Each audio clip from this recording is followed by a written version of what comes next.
Okay. What's going on, everybody? My name is Mang. Welcome back to Solo Roll Mangging with Heroes of Adventure.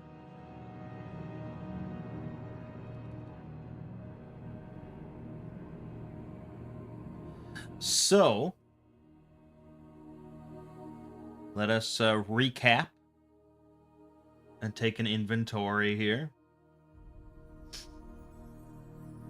Last time, let's see here.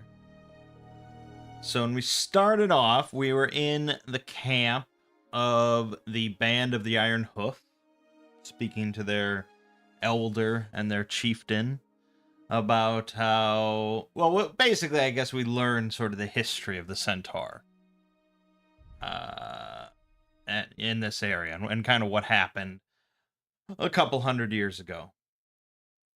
Basically, there used to be one big faction of Centaur in this whole region, the Brotherhood of Kuros. And 200 years ago, the Golden Union showed up on Kuros, spreading out from Guthwald. And this caused a schism among the Centaur about how to handle and how to interact with the humans. Some of them thought that they should try and drive the humans out of here. You know, this is the Brotherhood of Kuros territory, and that's it. And others saw the writing on the wall that they would have to kind of play nice with the humans, and that was the only way they would continue to survive. And so eventually they split into two factions, the Band of the Iron Hoof and the Clan of the Silver Hand. And that brings us to today, where these two factions have been fighting for quite a long while now. Many of them were not even born when there was a Brotherhood of Kuros. So, but at the time they had an oracle, who was old even, when the schism happened, who spoke of a prophecy that she foresaw that an outsider would come in and reconcile the two separate factions and reunite them back into the Brotherhood. So the Band of the Iron Hoof believes that to be Garland. He's not so sure, and the Clan of the Silver Hand is not so sure. Garland told the leader of the Iron Hoof to stop raiding nearby settlements for the moment, while I try and take care of things and ensure the continued survival of the Centaur species. But, I wasn't very convincing, I wasn't very authoritative, and the chieftain there pretty much thought that I was gonna side with the Clan of the Silver Hand, and I was just gonna, I was making more accommodations for them than the Band of the Iron Hoof, and he didn't really agree. So then I went to the other camp, and I spoke with the chieftain there, and tried to convince him to lend some of his soldiers to this other nearby settlement. I'm sure I think it was like, it was some old-sounding name. We'll call it Greenleaf for now. Let me write that in, Greenleaf.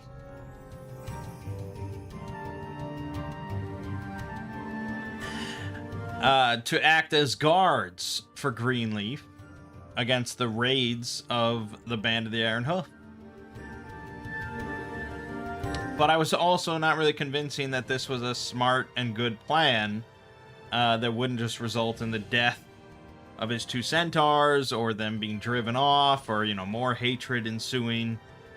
So he wasn't really convinced, and, he doesn't really believe in this whole prophecy thing anyways. But I asked him, if I could do anything to help. he mentioned a young centaur in his camp named Dax, who was going to Imelamar to sell pelts, but he did not return. I went to Imelamar, I poked around, did some investigating. I eventually found Dax in a dungeon in the desert with a broken leg, and I rescued him with some flight totems after being scared off by some ghouls that I didn't want to fight. So in return, the chieftain gave me 15 silver. He gave me some feathers to make more flight totems, and he agreed to my plan for 2 centaurs to go to Greenleaf. And I went with as an ambassador. I spoke with the mayor there, who was quite friendly, and he has agreed to take them on as guards and allow them to live in the settlement, which overall I think is a pretty good step for human-centaur relations, assuming these 2 centaurs kind of behave themselves. Now, what exactly is going to happen when a raid happens? I don't know. That's why I think we should go back to the Band of the Iron Hoof and tell them what I have done. But I need some sort of good reason for them not to get angry. It's better if I inform them first, but I have to explain it in a good way.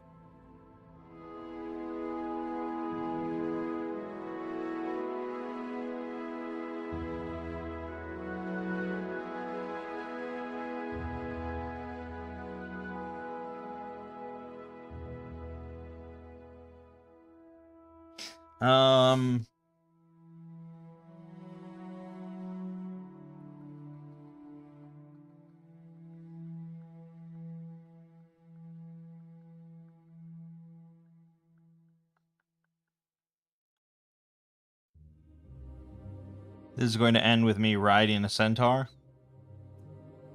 Possibly. Possibly. Okay, well, look. The important thing, I think, to stress at the moment is that humans don't really have any interest in the centaurs. They've never picked a fight with them. They're not forming hunting parties to hunt down centaurs and round them up or anything like that. In this situation, the chieftain of the Iron Hoof is the instigating force. He is causing trouble.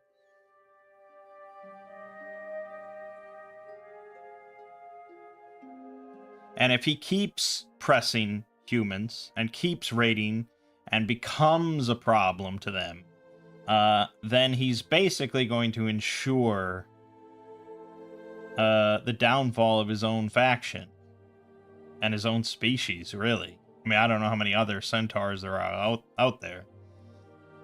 So I think I need to kind of just impress upon him that he's starting a fight that he can't win.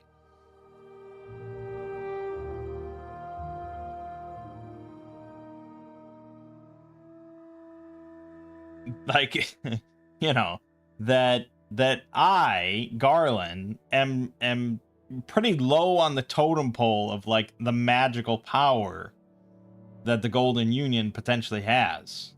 And even I can, like, create magical portals and fly and go invisible and, like, you know.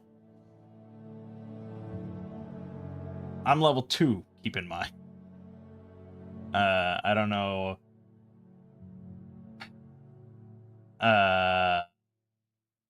You know, obviously I'm fairly new to magic, so there are many people far higher than I am up the pole.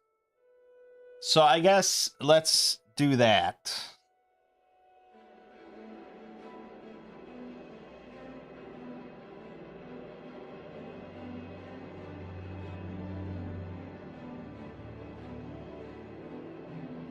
Let's, so we're gonna go back to the camp. We're gonna go speak with the chieftain there. And I think basically how we want to adjudicate this is we're gonna do, like, I don't know. Would this be command? Am I speaking from an authoritative position?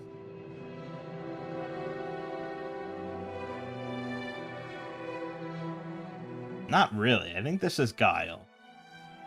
Doesn't matter. The same skill in both. But I think this is guile. And so I'm going to do a guile check. And then afterwards, I'm going to do a reaction check to see how he takes this information. And if I roll well on the guile check, I think I'm going to give myself, like, advantage on the reaction check. I think that's a good way to do this.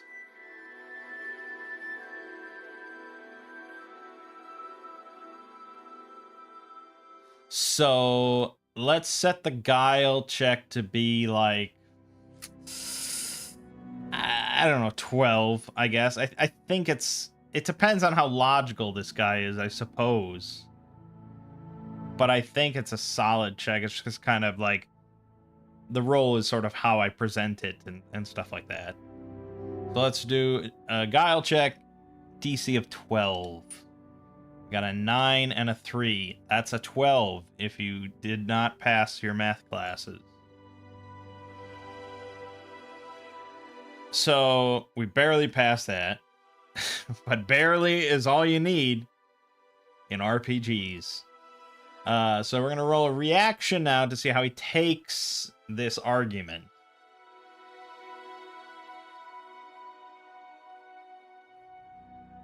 Because, you know, creatures, humans, whatever, they're not always logical. My argument has logic, but he may not take it and dissect it in a clear, logical way. So we're going to just see how he reacts to it. But the logic is there. He might be sensible. So that's why we're giving it advantage. So I'm going to roll 2d20s to take the higher one. 7 and a 3. Okay, well, that's not great. A poor outcome, defensive. So there are 2 degrees worse than this on the table. Keeping that in mind. Defensive.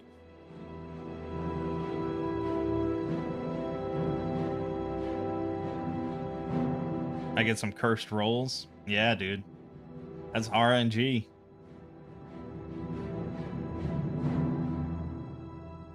But I never really bitch about it, I don't think. Like, I don't really... There are some people, like, especially in my family, if they fail, like, 1 or 2 rolls in a combat, they are, like, depressed for the rest of the night. And it's like, Jesus Christ, like, you can't... It's just... It's just RNG. It's nothing personal. And then, if they do get any good rolls, they just kind of ignore it. It doesn't affect them to the same degree. Sounds like he's offended that I doubt his strength and power. Yes, I think that is probably the most sensible thing that occurs. I am not a centaur. I know practically nothing of the centaur. They are a proud race. They've been here for hundreds and hundreds of years. And they will continue to be here for hundreds and hundreds of years. He pretty much kind of doubles down. I think if we had rolled like a one, like double ones, if we had gotten a hostile reaction, he would have like declared me to be like a false prophet, something like that, just like a heretic. Would have immediately demanded that I fight him, or that I get executed. I'm gonna have to fight him in Mortal Kombat to prove myself. Oh God.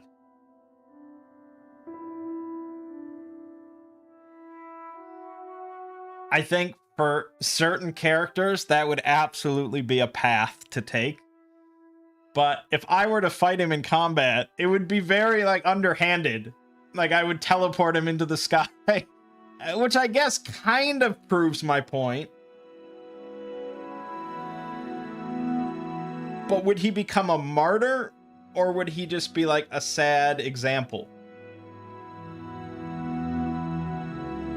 Would the rest of the band rally around him and his death, and then be like, you know, now we go to war?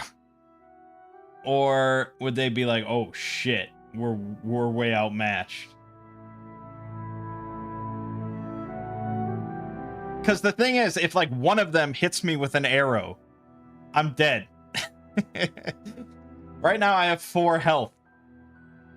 So I can't do anything right now without just like, unless I just want to assassinate this guy, and maybe the next in line will be a little bit more sensible. I just humble him in front of his people. I mean, that's such a risky... I mean, basically take this to be like a biker gang.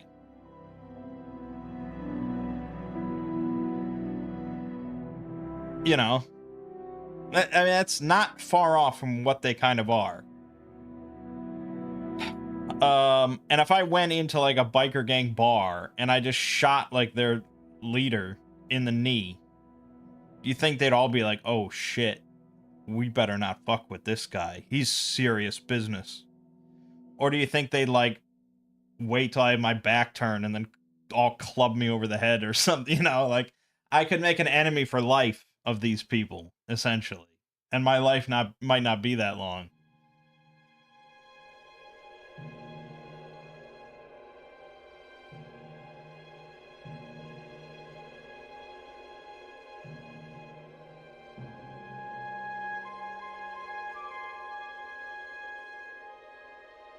You were thinking of them more as tribal, but you don't know what the society is like.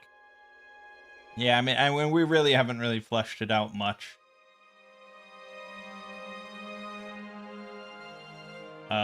They certainly are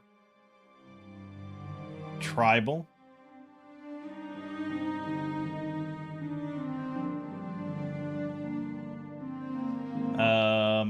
You know, they live in huts.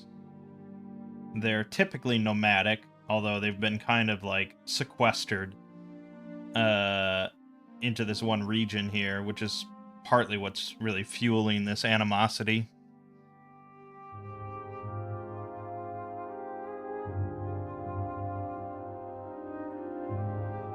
But I do think they're quite a proud race, especially the Iron Hoof. The Iron Hoof specifically, like all the ones that went into that group, are ones that are like, you know, fuck the power. If you know, they're against the system. So they're kind of the rebels.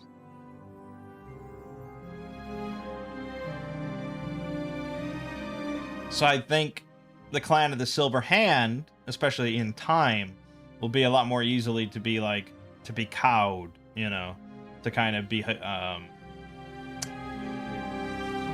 sort of shackled or controlled in some way by human society. But the Band of the Iron Hoof in time will eventually just fight until they kind of die out or split up even more. And I'm sure some people in the Band of the Iron Hoof will eventually try and go over to the clan. Just, you know, out of, like, fear.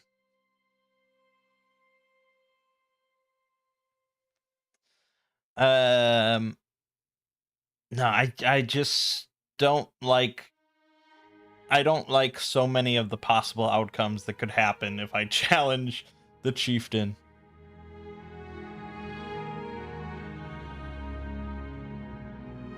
My only option for impressing them is my magic, maybe doing something clever with it. Yeah.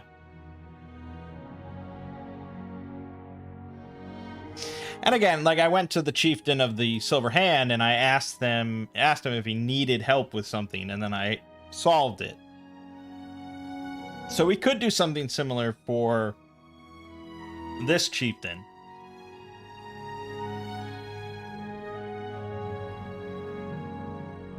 Impressing him with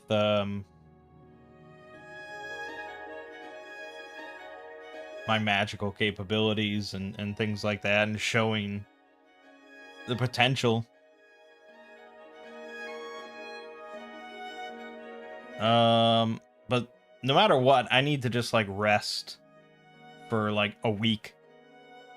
I'm very injured. I don't want to rest in a Melamar. It's too damn expensive.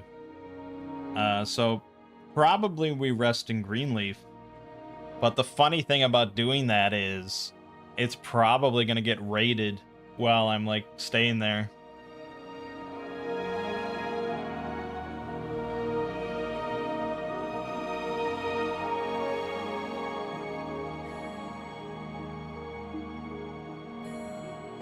Yeah, exactly. Alright, so let's head back to Greenleaf.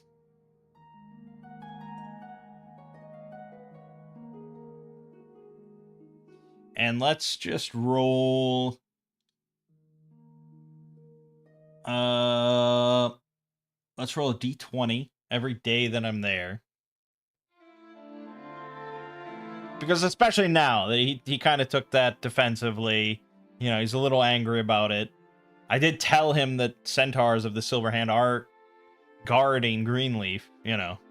I told him that. But things didn't go too well.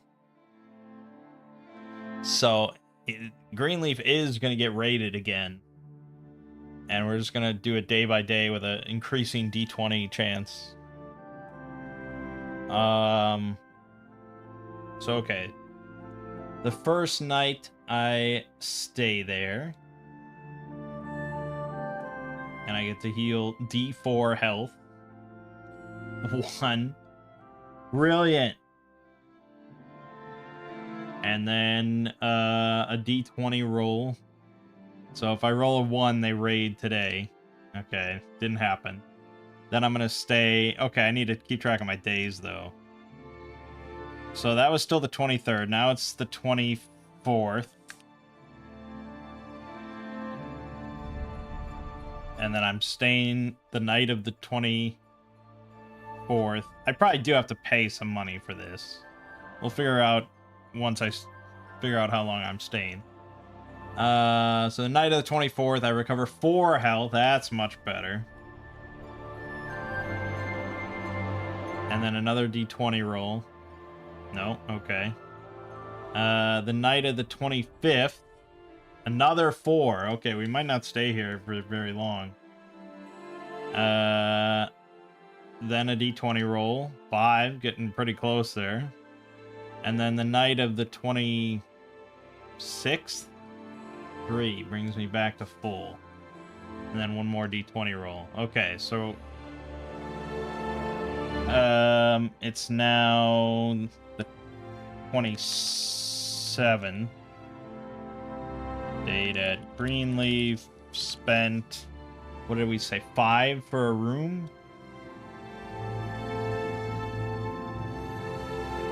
Yeah, 5 for a room, and that does not include anything.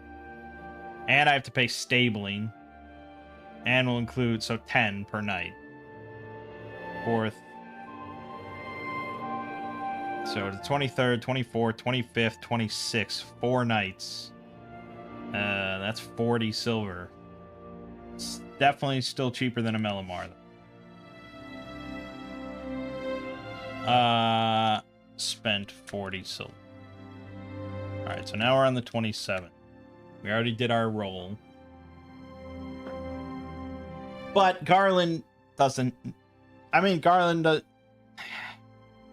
I guess he might assume that they're going to raid, unless we can smooth things over and put a stop to this. So let's go back to the Iron Hoof. And let's ask them, the chieftain, if there's anything that's been troubling him, been bothering him, that I could help with and use my magic and show how even a low-level magic user in the Golden Union, you know, how capable we are. He probably is not interested really in like being proven anything. But, you know, if it might make me go away and might make me solve one of their problems, what's the harm? So let's roll a quest. And then we sit here for like 25 minutes and think about what it could be. 40, 20. So we got learn/spy, a returning faction. The theme is protected or trapped. And the complication is subject in several parts.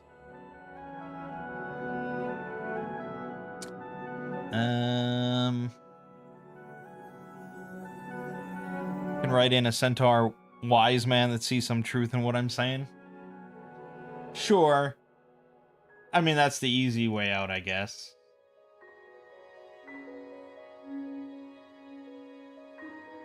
But perhaps he is kind of counseled by somebody.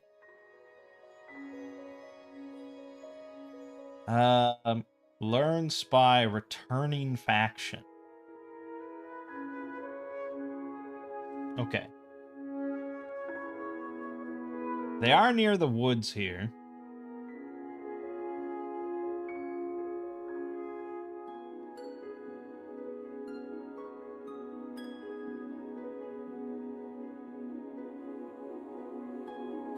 Just trying to think.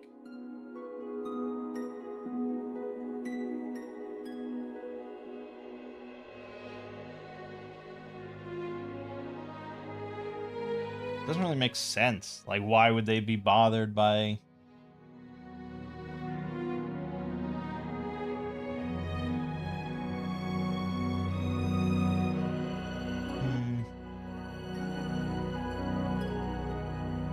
Not sure. You're just adding flavor stuff as it plays out in your head. Yeah, I mean, that's DMing, man. That's what it does. Let's try re-rolling. I just want something that jumps out at me. Roll again twice. Okay. Deliver, escort, search, explore. An unknown or new object.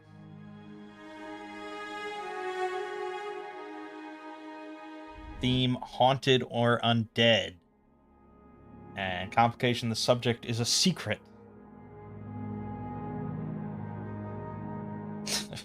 Okay. Haunted or undead. The subject is the unknown or new object, which is a secret. And they want me to search and deliver this. So basically they want me to find something, an unknown object or a new object. And I always interpret new as like new to the story, I guess. Or new to the faction. So they've never had this thing.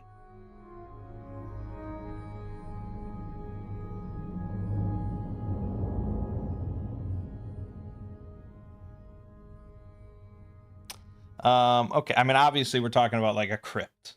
I mean, a haunted undead location. Pretty much. Especially if we have to like search and explore it. It's not going to be like a cemetery. It is going to be an underground kind of tomb. Great. I always excel in those locations. And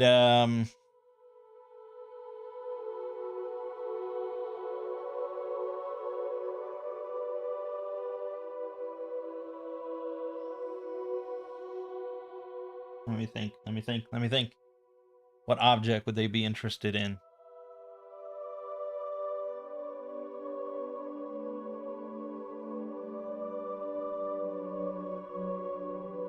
This wouldn't be like a centaur tomb or anything. I mean, they wouldn't have that.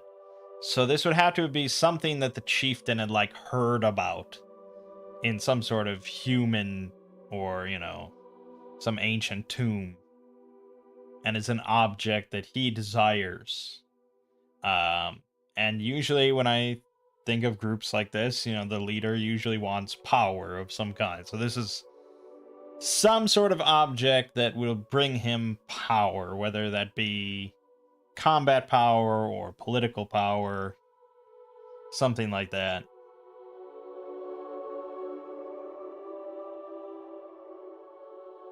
I need to retrieve a trinket that was stolen from his family by a man buried there. That is certainly a very classic example.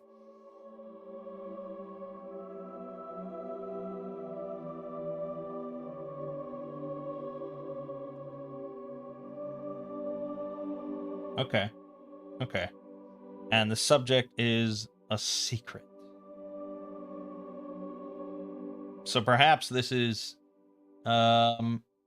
within the camp and within his faction. This is kind of an embarrassment for him.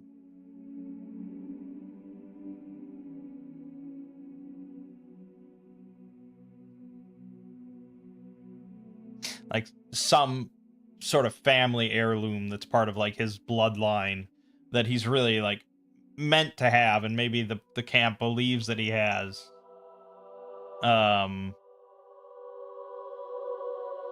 But it was stolen.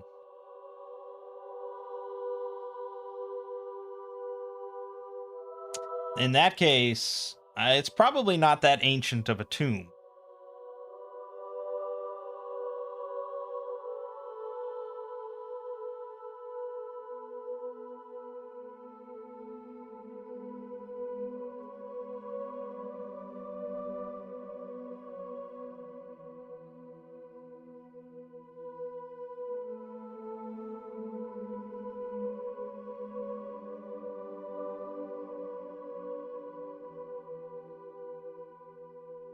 Maybe it has a curse on it.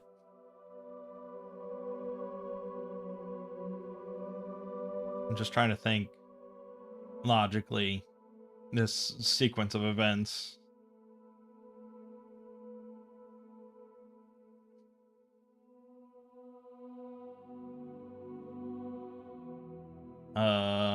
Like how did it get a curse on it? When did it get a curse on it? You know, things like that. And where is this tomb? How long has he not had it? Why is it a secret? There's a lot going on here, man. This is like full-on DM mode of like coming up with a whole plot line.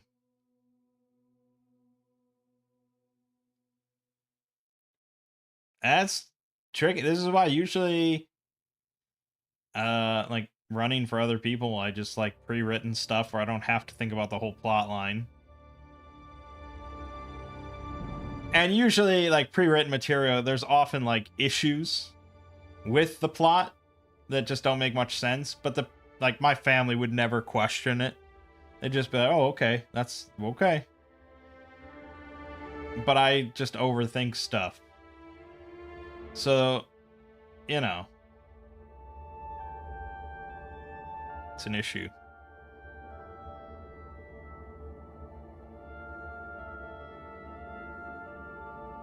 Some other centaur cursed his grave, not knowing that he was buried with the trinket.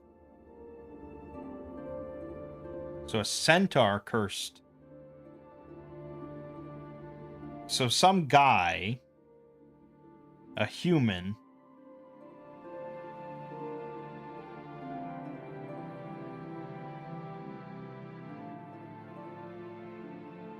okay.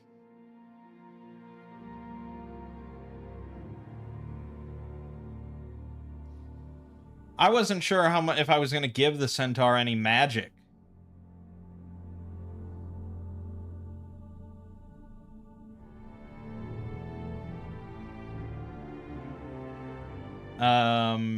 Because then they would be. I mean, I guess I already did give them like oracles. So I guess if we roll oracles and curse, like very like ritualized magic, that probably works. Like they don't have anywhere near like the instantaneous magic that I have, but a curse they could kind of weave over the course of a month or something. So all right, yeah, I like what you're saying here. So some like psychopath enemy of the centaur. We killed a bunch of stuff, killed a bunch of centaurs. It stole a bunch of centaur stuff over his time. And eventually died. And he was buried in a tomb because, of course, he was some noble. One of those sick, fucked up nobles, like they all are. So he was buried in a tomb. And the old family crypt, which was not haunted until they put a curse on it. And yeah, so he stole a bunch of stuff, and among that was this family heirloom. And this chieftain's, I don't know, I want to say like grandpa or something like that, basically didn't want to say that he lost the heirloom as well, so he just kind of kept it as a secret within his bloodline. Because now the curse was on this tomb.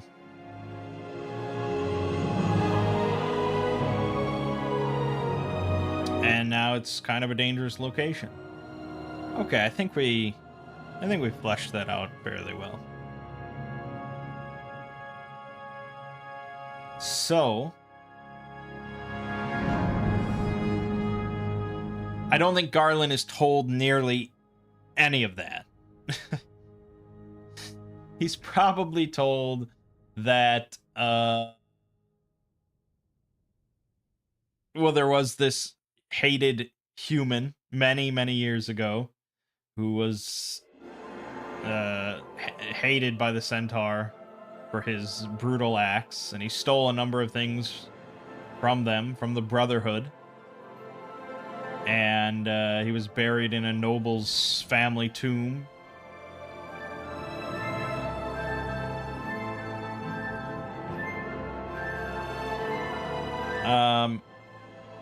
So this would have been like, I don't know.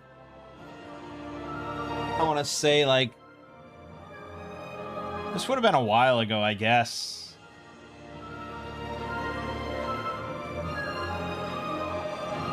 $800 ago, maybe.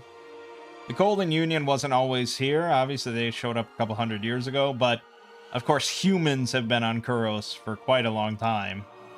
So there was some previous kingdom that was here.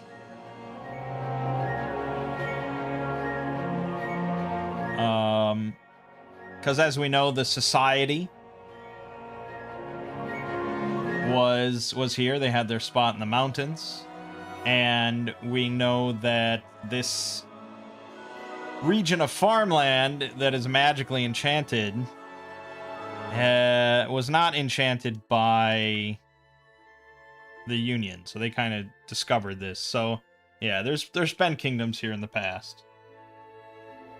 I just don't want to make it like thousands of years ago, because that's a long time for them to keep this secret about this heirloom that they're supposed to have. So 800 years. Still a little bit wild, but whatever.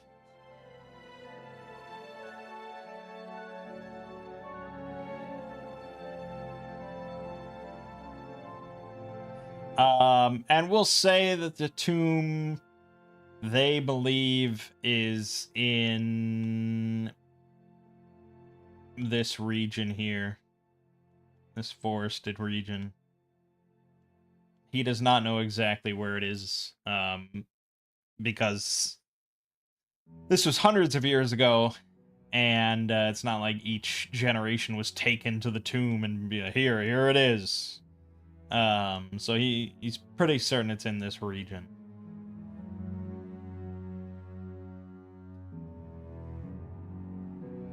If it was that long ago, they may lost the ability to cast or expel curses themselves. That's very true. That is very true. Maybe it is just like a potentially once in a generation thing or something, because they don't have an oracle at the moment. I know that. They have an elder, but he's not capable of anything. So yeah, probably they don't have a curse weaver. Although they'd probably like to have one in this day and age.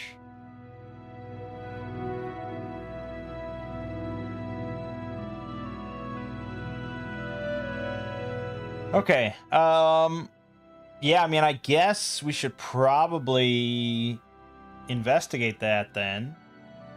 But maybe we should enlist some help.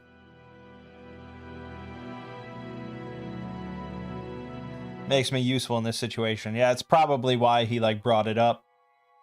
Even though it is sort of a shameful secret.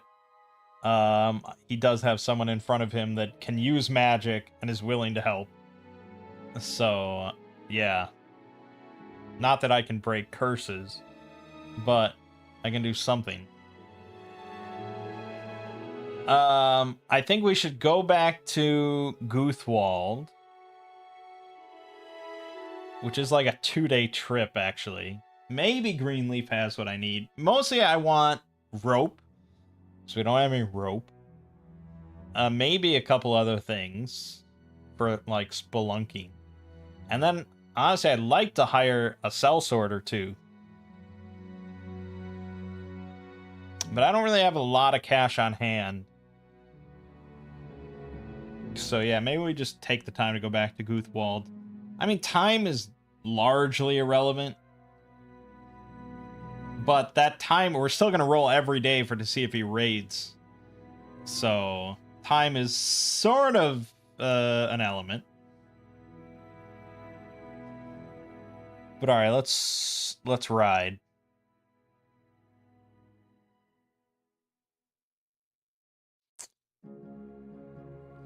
Is that where the bank is? There is a branch of the bank.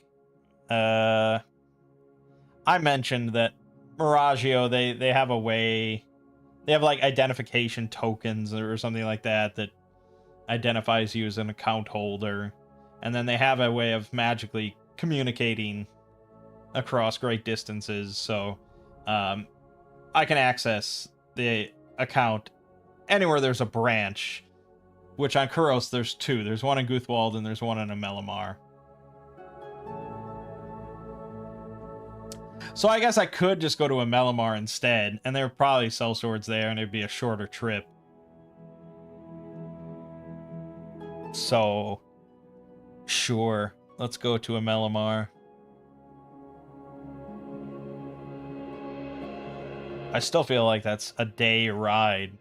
So we'll probably get there in the evening. Okay.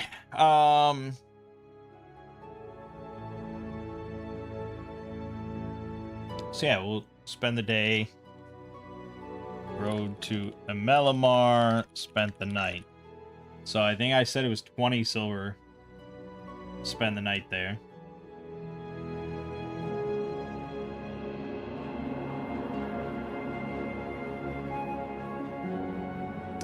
How much money do I have? Do I own a home in these towns?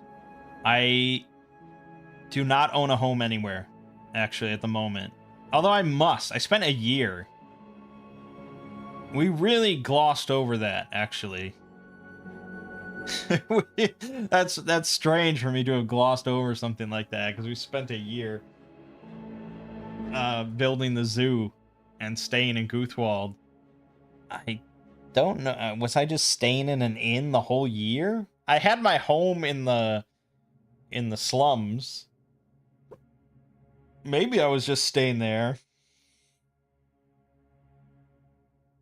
Yeah, I guess I probably was. I was used to it. It was cheap. I owned it. So I have a home in the slums of Guthwald. If I made a lot from that venture? No. I mean, so far, I have not made nearly as much as I put into it. It'll be several years or more before I actually turn a profit overall. And I thought about just skipping ahead 5 years. Because, like, what does it really matter? But the only thing was, there is this war going on in this region. And I didn't want to just skip ahead 5 years. unless I do skip ahead 5 years, and that brings us up to sync with where my family's campaign is, in which there is a war going on. So maybe there isn't a war going on at this point in time. I don't know. I'm not rich. No. My bank account is 3,800 at the moment, which is a good amount. This was my stats for the 1 year at the zoo. There were 500 in extra expenses for the year, 2,000 in maintenance, and then I made 4,000 in income. So profit of the year was 1,500. And maintenance cost includes, like, everything, you know.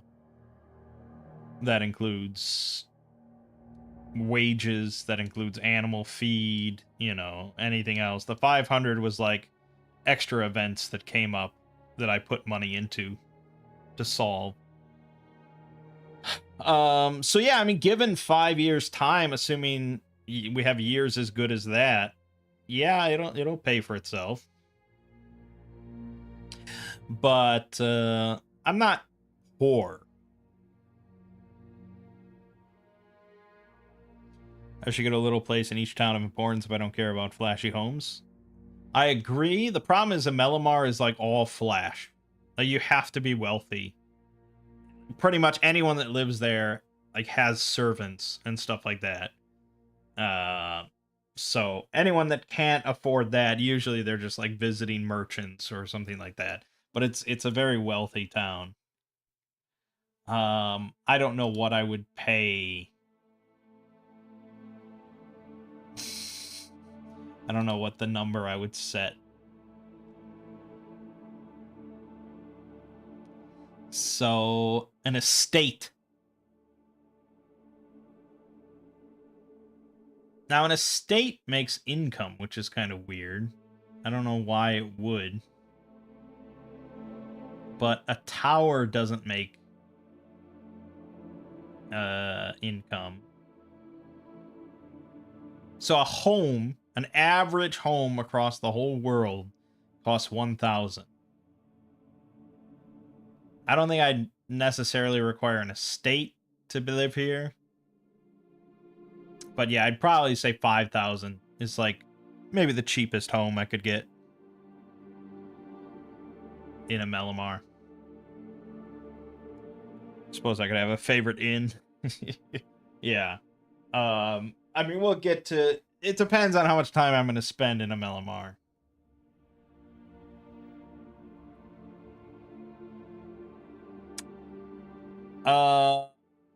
But I digress. So in the morning, I'm going to go to Miraggio's and withdraw. Let's withdraw 800. Because, I mean, why not? Actually, for every 500 I carry, it has to take up a slot. So, put it here instead.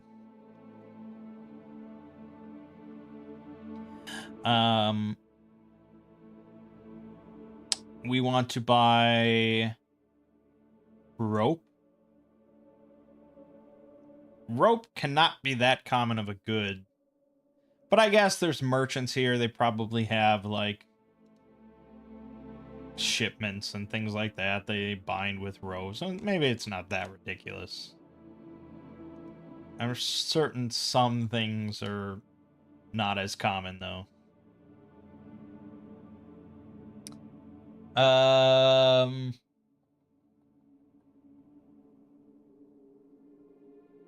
Yeah, so for sure I want to buy rope. So that's 5.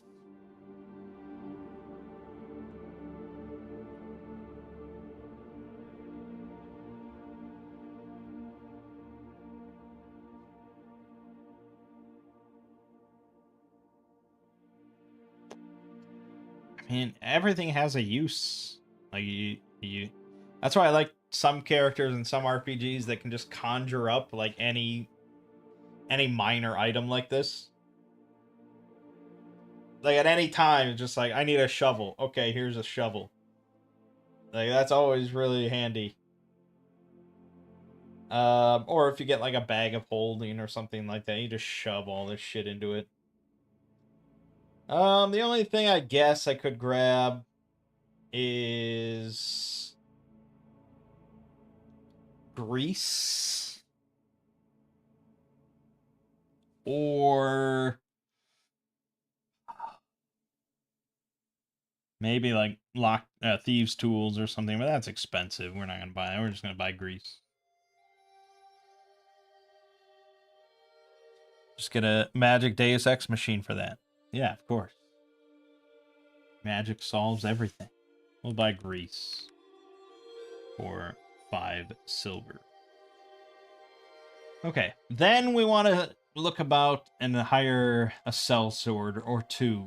There's probably a handful of them around, looking to escort merchants or something. Or join a ship crew. So perhaps we could convince one to come with us on a bit of a spelunking expedition.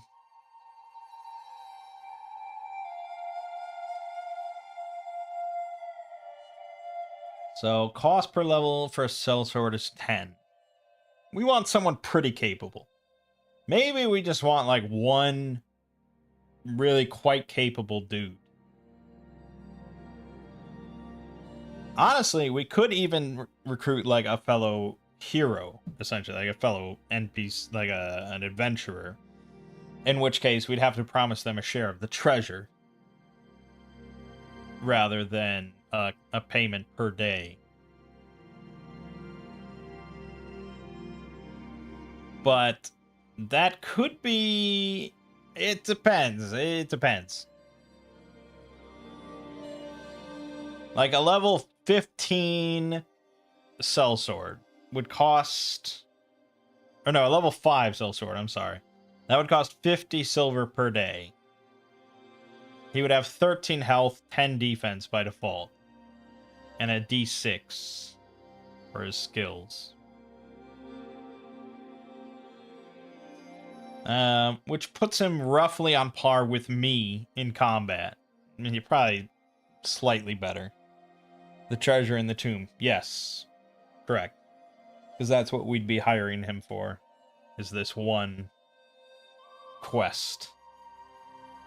So that would be 50 silver per day, including travel time, of which it'll be at least a day. Just traveling to the region where this tomb might be, let alone how long it might take us to actually find it. So, figure 2 days at least. Then, I don't know. Does it include travel time back to, like, a settlement if we have to sell treasure? Probably not.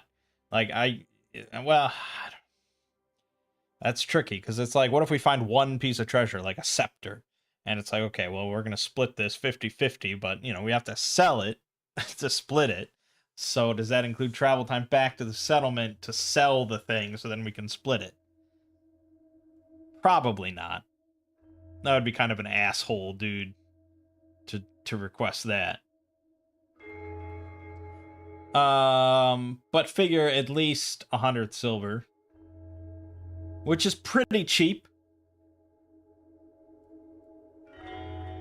for one guy that's somewhat capable. To share or to do the whole thing with you. But if we hired an actual adventurer, like someone capable. Let's see here, level 3 mercenary, which is only 1 level higher than I am currently. Like Brianna Lux. She'd have 17 health, 15 defense. And she'd have special abilities. Parry and skirmish. She'd have chainmail armor and a warhorse and a lance. Like, badass bitch, you know? But that would cost, assuming an average treasure haul of like 2,000 gold, that would cost me far more. How much treasure am I guaranteed? How much treasure am I guaranteed, or how much treasure is the mercenary guaranteed?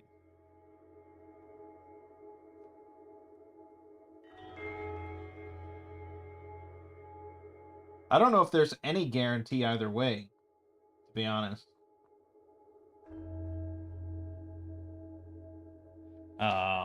You just kind of like hope for the best.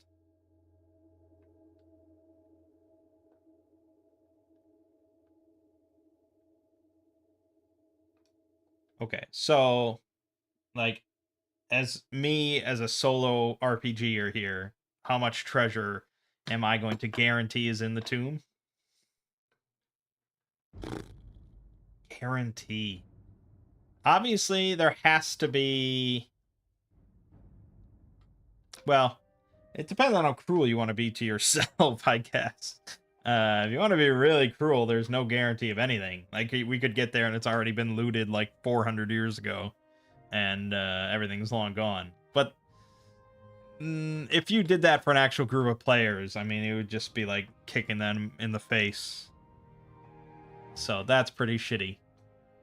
So for my part, at the very least, the heirloom is there as a guarantee, and probably a handful of other treasures are in the the final section.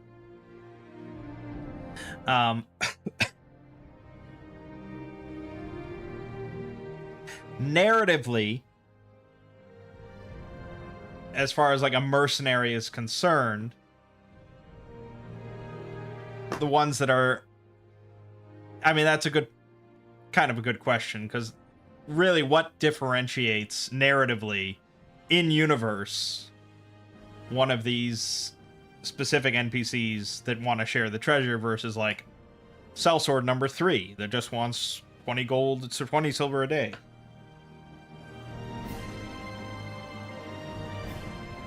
Mechanically, there's obviously a lot of differences. Narratively,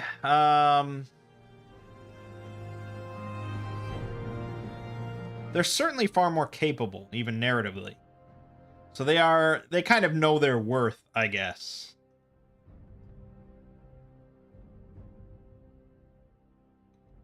It is a bit of like a kind of a dissonance thing. It's hard to say. Or not a dissonance, but like a meta thing. Like, you don't have sellswords that come up to you and claim how capable they are and blah blah blah, and that they demand to share the treasure. Like, when you hire someone that wants to share the treasure, you know what you're kind of getting. So all in all, I just think it might be fun to hire like get like another NPC in here.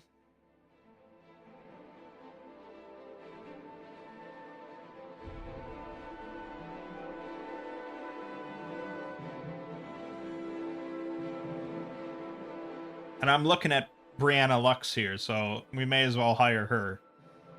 It says here, donning a sly grin and a confident swagger, Brianna is a sly and cunning warrior who plays by her own rules. I control my own destiny. Okay. Now, yeah, Brianna is much more capable than I am. Like, she'll be kind of taking point.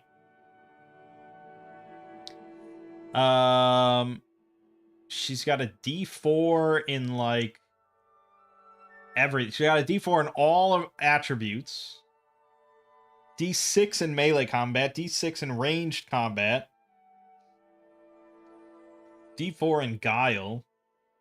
She pretty much is better than me in everything, except, well, we are tied for range combat. And, of course, I can do magic, which is the best thing in the world.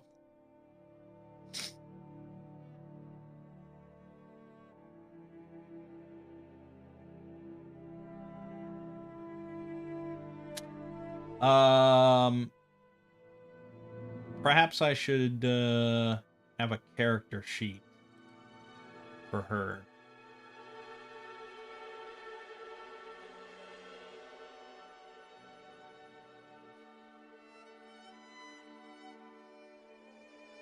Just to make it easier.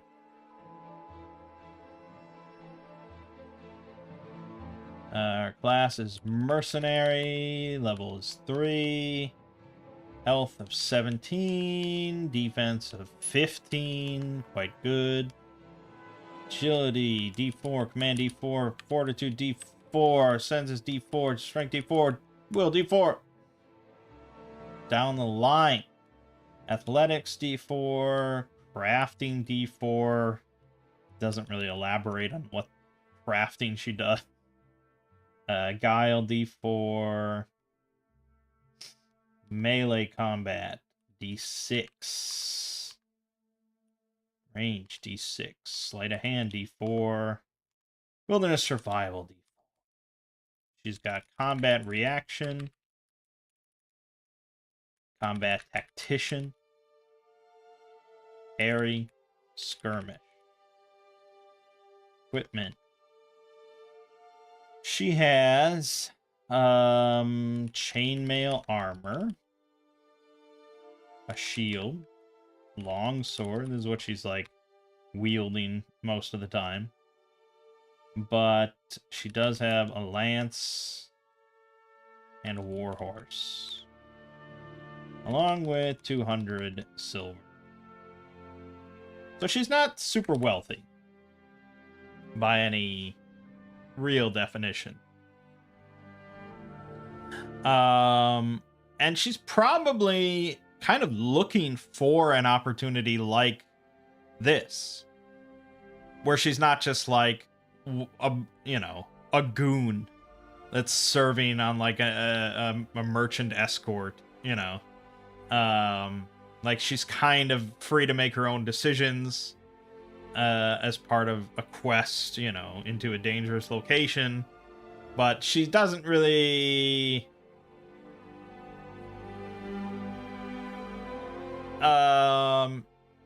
she's not stupid enough to go off on her own.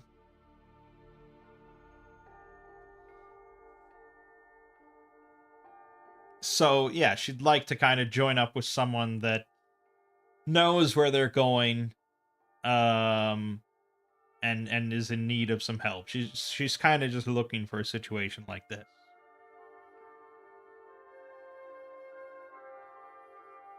Hold on a moment.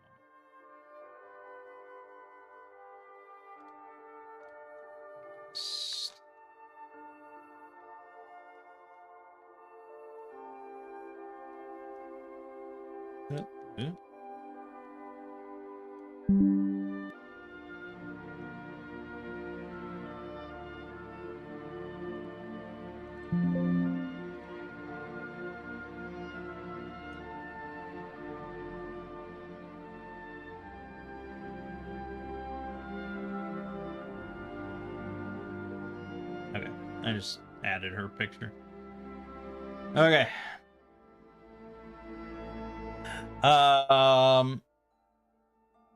See, I'm never good with like personalities, and like actually like writing or thinking of a character. I'm okay if it's just like my character, my one character that I'm playing as. Over time, if I repeatedly play as them over a number of sessions, I sort of can develop a personality of how they would react and stuff like that. Like if I play as Artemis, I know how kind of he acts. If I play as Ovum, it's pretty easy to know how he acts. If I play as Gug, generally I kind of know how he acts, which is pretty much just an asshole. But then like you throw a badass female chick at me, it's like, what is her personality? How does she operate? And it's like, I don't know, man. I'm not an author.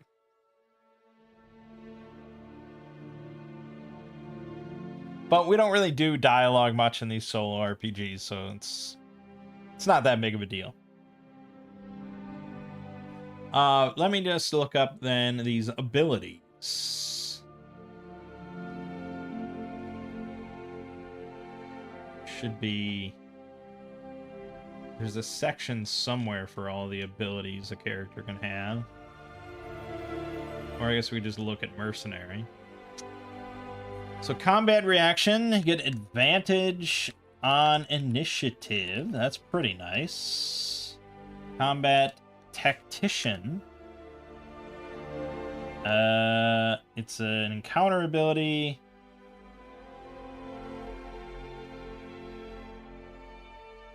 You and a close ally attack with advantage. Okay. Harry. Counter attack. No damage. Use before damage. That's also an E. She can use 3 E abilities per encounter. Because she's level 3. So whatever E ability she wants, she's got 3 uses of whatever. And skirmish is a passive. Melee attack and move if not using heavy armor. Does not provoke opportunity attack. What?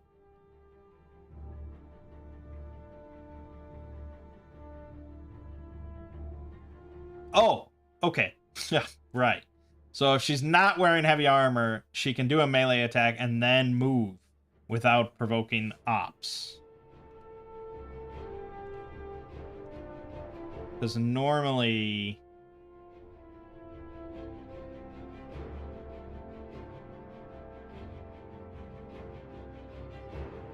I mean, normally you can attack and then move. But you get an attack of opportunity. So basically, she can't take ops, is what I'm understanding. Or she can't get opt, as we would say. Can't get opt. Opt. If, well, really, you could just can't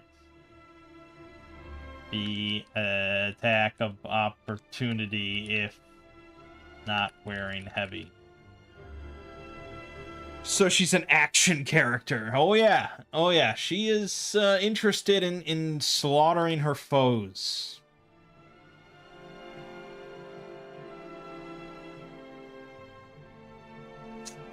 And she has a horse. We have a horse, so that's good. We don't have to rent any horses. She's got a lance, which is pretty badass, I must say. But... So it's a D10, but it's doubled. Damage doubled when mounted. That's absurd, man. She can run down anything. Too bad we're going into a fucking tomb. Alright, before we do anything else... this is the 28th. I have to roll the D20 to see if the Band of the Ironhoof raids Greenleaf. So I rolled for the 24th, the 25th, the 26th, the 27th. So now it's 5 or above. He raids. Okay, still doesn't raid. Fill it with cursed zombies. Oh yeah, I mean we're gonna get there. Don't worry.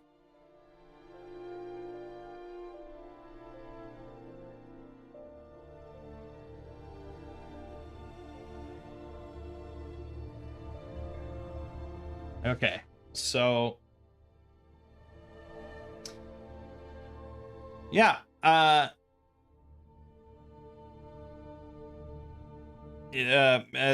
does your hire get a cash sum if there's no treasure? No, I don't think so. Basically, she's taking on the same risks that I am. Like, we're 50-50 partners on this venture. I explained to her the situation. You know, I talked about the centaurs a little bit. That this is some ancient tomb. It's probably not her first ancient tomb. And I have no guarantee that there's treasure in there. She has no guarantee there's treasure in there, but we're both agreeing to the risks and the potential rewards as 50-50 partners. So then yeah, pretty much the rest of the 28th is then just riding east. And now it's the 29th. Now, I mean, I guess we camp out somewhere, but probably more realistically, we like go to Greenleaf again. Stay for another night. So I guess I'll keep track of her money. She spends 10, and I spend 10.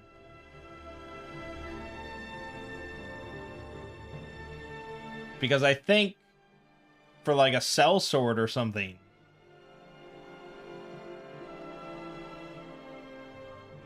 yeah, it says wages per day excludes sustenance costs. So I have to pay for their food and shit. I'm like really babysitting them. But in these situations, she's just, you know, we're equal partners. I'm not paying for her food just like she's not paying for my food. I'm not really hiring her per se. We're just coming to an agreement. So now it's the 29th. Let's do another roll. It's a 6 or higher now. 6. Oof. I mean, it's far more interesting if we get raided while we're there, right? It would be kind of lame if an hour after we leave it gets raided.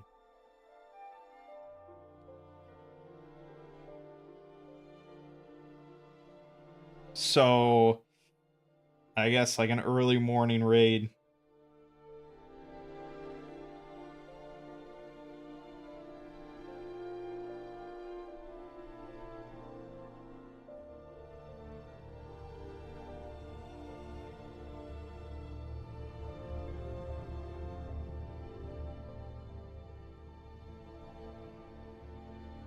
Okay, let's think. Okay, well, we have centaurs as enemies. I remember looking at that. So we have centaurs as enemies. It's going to tell me how many appear at one time. Okay, yeah. So...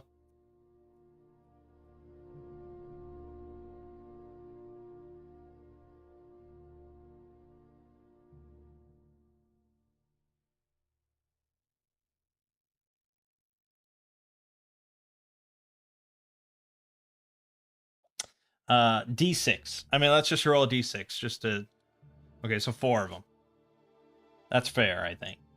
So 4 centaurs are riding in. And we're kind of like eating breakfast, and we hear cries of alarm coming from outside of the wall, the palisade. The centaurs are attacking!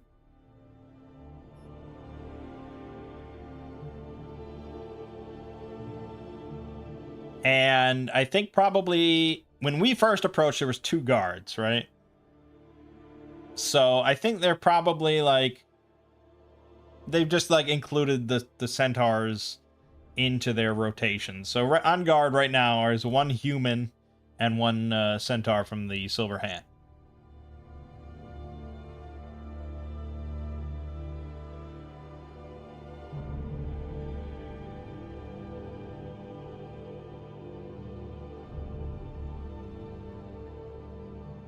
So right now they are quite outnumbered. And the human guard may have been like a little wary at just seeing them in the distance rushing towards them. Because he's not sure, like, are these from the good camp or are these from the bad camp? But the centaur on duty, he is certain who they are, and he's like, yeah, shit's about to hit the fan. So they're armed with short bows, but they can also charge and do power attacks with their hooves. They're level 3. They're not to be taken lightly.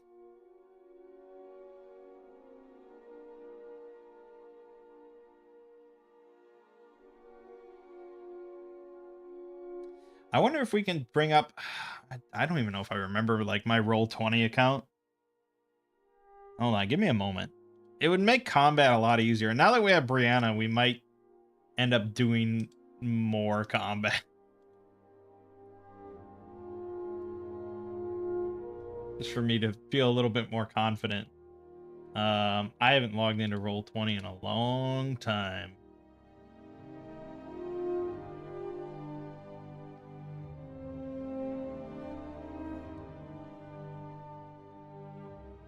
Oh man, it's got like all my old games here. Like 40K with Stars Without Number we did that one time. All I really need is just you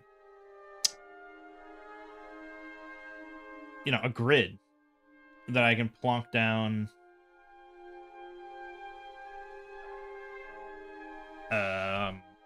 you know, tokens.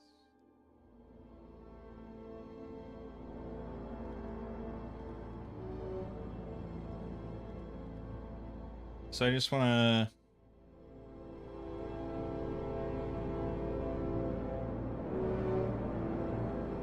okay, I think we're okay.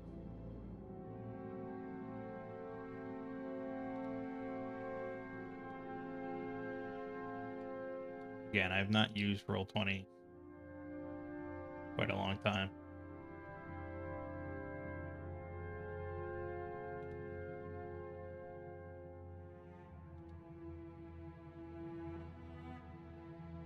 So, you know, I loaded it up with D&D 5th edition, but again, it doesn't matter. All we care about is a grid that I can move tokens around, which is what we have. And they should have then tokens for centaurs and human guards. So, God, they didn't have any of this the last time I played. Monsters.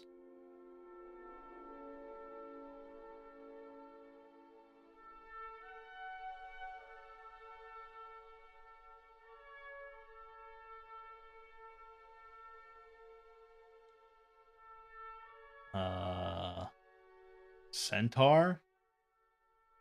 Okay, but how do I get the token? Or do you not supply tokens? They might not. This seems like more just like an encyclopedia. Oh, okay. Here's assets. We don't even need a centaur. I just need a thing. Oh, they do have centaurs. Perfect. Awesome. Okay, so there's 4 coming in. I wish I had a slightly different centaur for the guard. I don't know if you can you color it or change anything about it? We can put a dot. Okay, he'll be green for green means good guy.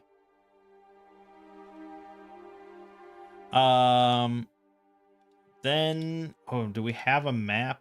If we just had a map with like a bridge, that would help me a lot. This is pretty nice actually, just for like for all being free. I don't really see anything. Just a simple bridge over a river that I could use, though. Unfortunately. And then you'd have to drill down into objects, and I'd have to actually build it. Ugh, and there's no... Really? You don't have a bridge object?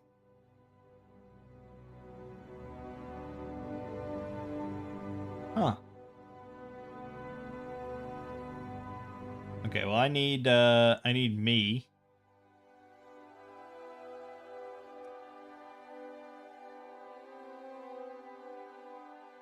Ah, look at that. It's animated.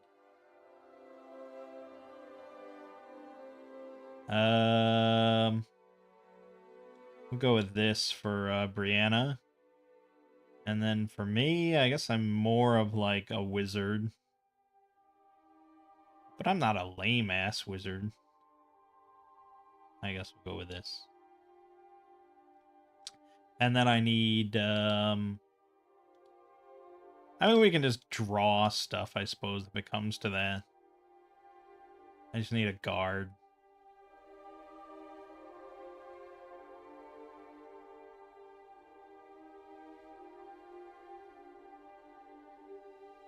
Sure. So obviously there are other guards in town, but they're not on duty. They're not in their armor. You know, they're not prepared. So we are kind of the first on the scene to join in. So I guess probably I could just freehand something here, although I absolutely suck. All right, we got the river there, and the river's like that wide. It's not a very wide river. And then we need a bridge. Rectangle bridge. There's our bridge. I mean, we can all tell what this is. And the centaurs are now coming in a formation.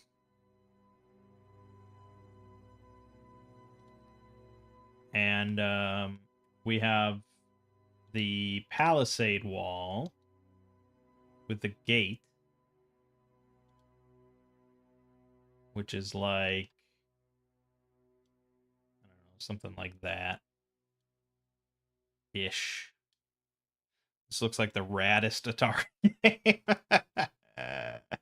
Yeah, exactly. Okay, and here's the gate. Nothing lines up perfectly. All right, so the centaur, friend centaur's here, we're here, something like that. Now, we did not go and get our horses. She didn't bother, so we are on foot. Okay, we're gonna run a real combat here. This is exciting. I need stats for a guard. They probably do provide shitty ass stats for a guard, though. Like level 1. Level 1 human guard. Ugh. Ugh. He's gonna get slaughtered. Does have a crossbow, though. It's possible. Okay. So first thing, we need to roll initiative, which is agility rolls for heroes, and then just numerical rolls for anyone else. So for the guard, it is just straight D20, nothing special. It is a 19. Dude, he is ready. So I'm gonna just put guard 19. There probably is an initiative tracker somewhere. Oh, there is turn order. Oh my god, I forgot roll 20 so much. Yeah, so you can just do add turn and set it at 19 and then track turn order. Amazing. All right, then our buddy centaur. I'm going to have to keep switching back and forth here. He gets a D6 added to his D20. So he got 13 plus 6. He also got a 19. They are prepared for this attack. Oh, okay. Well, okay, so we'll just add everybody now.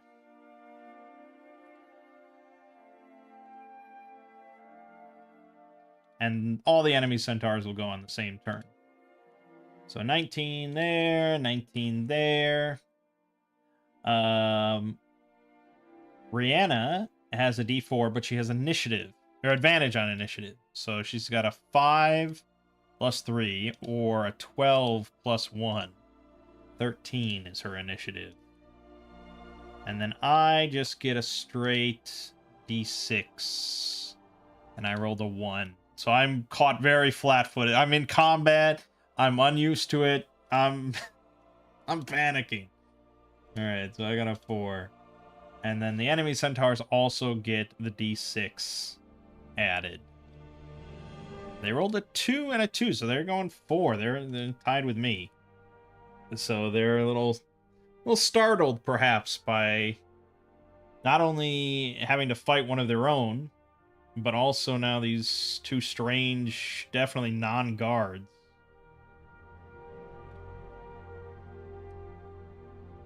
Okay, then we are set. So, combat begins. First thing, the guard is going to shoot his crossbow that he has.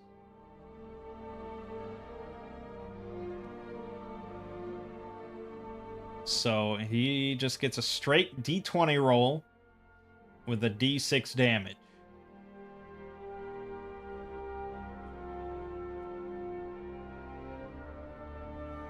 Oh, I don't think this number includes his armor.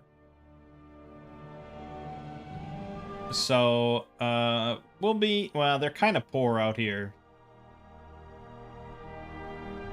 So we'll give him leather and a shield. So he actually has 12 defense. But alright, he's going to roll straight d20 against one of the centaurs. One of the front ones. And they have a defense of 14. So he does not have great odds of hitting. He's got a 30% chance. Crit! Oh boy, this guard. Oh man, he's emboldened. So he actually rolls double damage. So, well, he rolled pretty shitty on that. He only rolled 3 damage on this guy right here.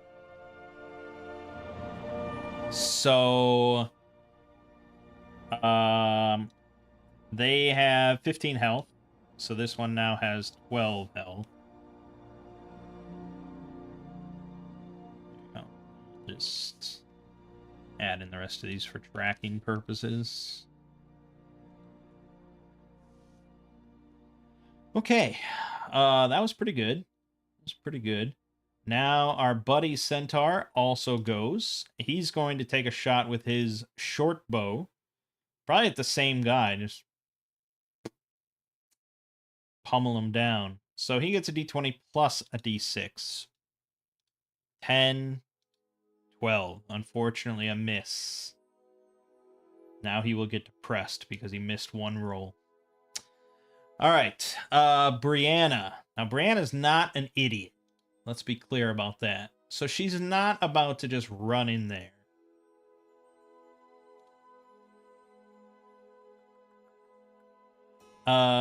So we should look at movement.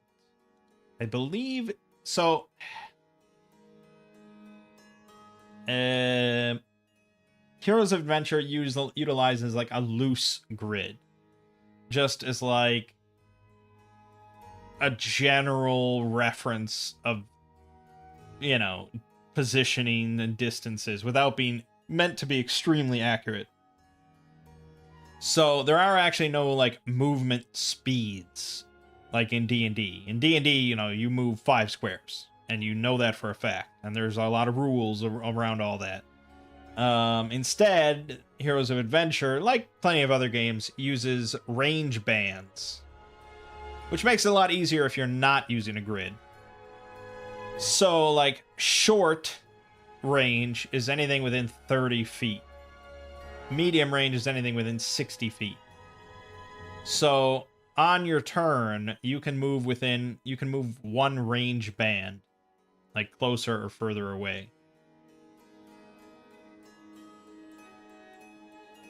I mean, it gets a little iffier then, because it's like, what if I want to move, like, laterally? So I'm moving within, like, the same range band. But again, like, you don't really...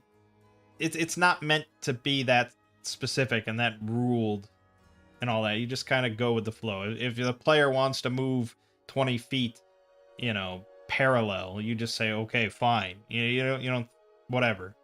If they want to move 40 feet parallel, all right, probably. I mean, whatever.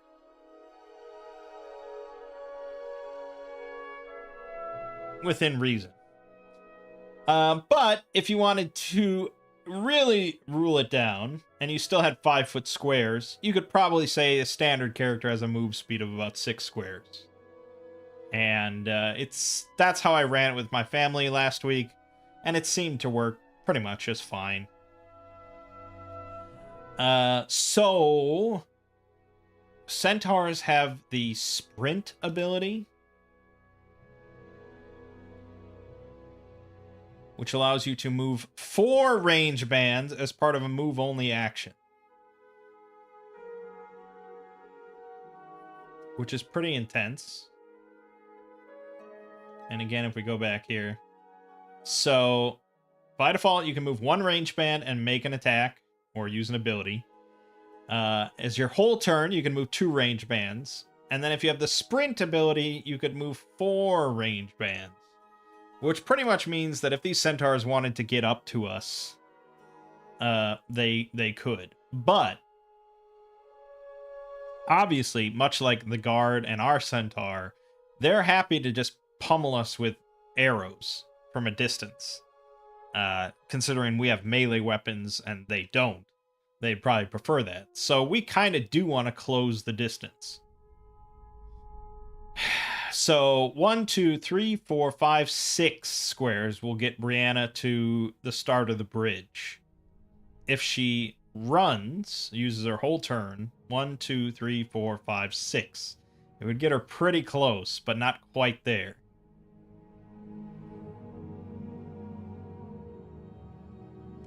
Now, again, if we go to our combat options, our combat actions, you can attack, you can press, where you attack with advantage, but the next attack you receive is at advantage.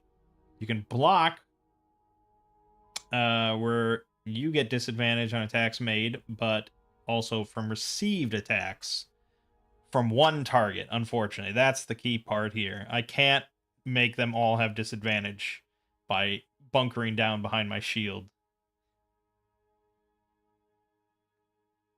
That would be nice.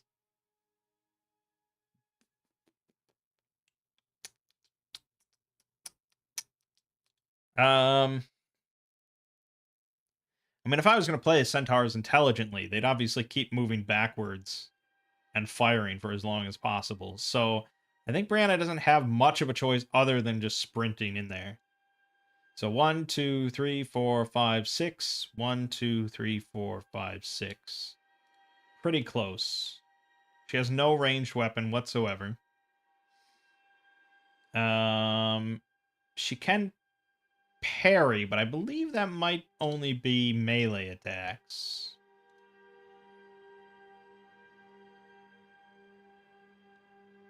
No. So where? Fuck. It's a lot to juggle when you're solo DMing it. No, parry just says counter a successful attack. So she can parry the arrow out of midair. That works for me. But either way, that's her turn. Then Garland goes. Garland has magic on his side, my friend. The wonderful magic of Portal. That is our main offensive spell at the moment. So, let's look at Portal one more time. Shadow. Target one creature within medium range. They have to be size medium. Hold on. Oh, God. I wish I had like 8 windows of just... Actually, I have the rule book right next to me. That'll make it easier for me. Okay, so then I can just leave centaurs up.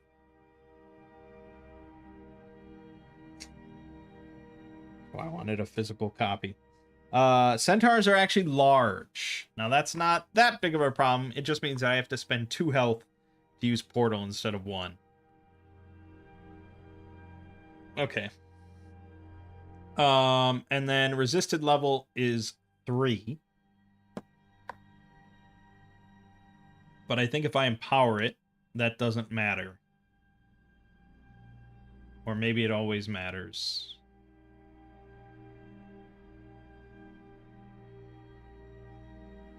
Okay, so, oh, well, if I charge it, hold on. I can actually target 2 of them at once.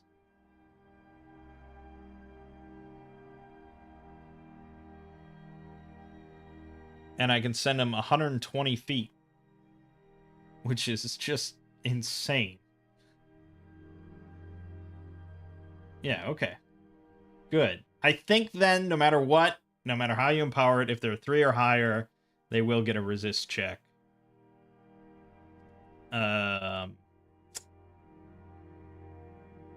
So... Yes. But that's what we're going to do. So first thing, before we do anything else, we have to spend our 2 health, because we're charging the spell. Then we roll a magic check. I need at least a 10. I got a 16, 17, so that's good. We're going to be targeting 2 of the ones, like, probably in the back. The 2 centaurs in the back. And they're both going to get a will save against my magic roll, which I guess is what I just rolled. I rolled a 17. I don't think I needed the 10. I think I needed this against their will. Okay, so they're going up against 17. The first one rolls a 7. The second one rolled a 3. Okay, so they both fail. And they both get teleported 120 feet up in the air.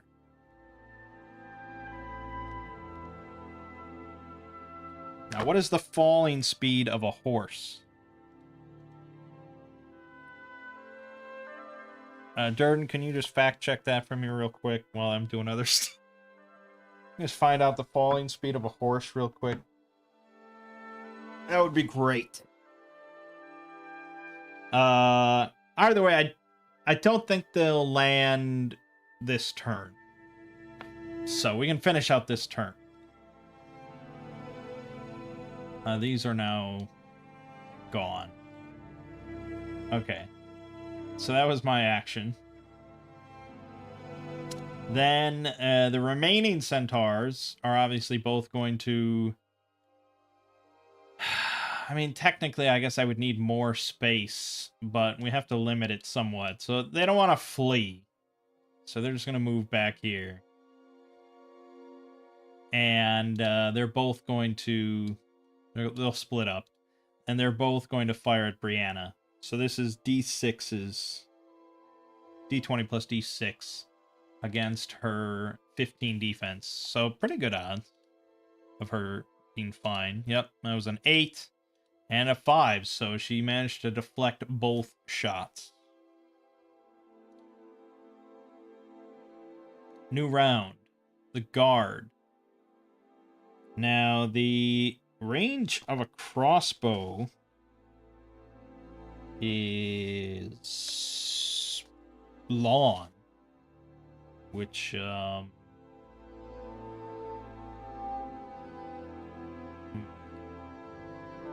range band long. It's 120 feet, which is 120 feet is how many squares? A lot. 20 squares is 100 feet, so 24 squares. Yeah, I think he can shoot still.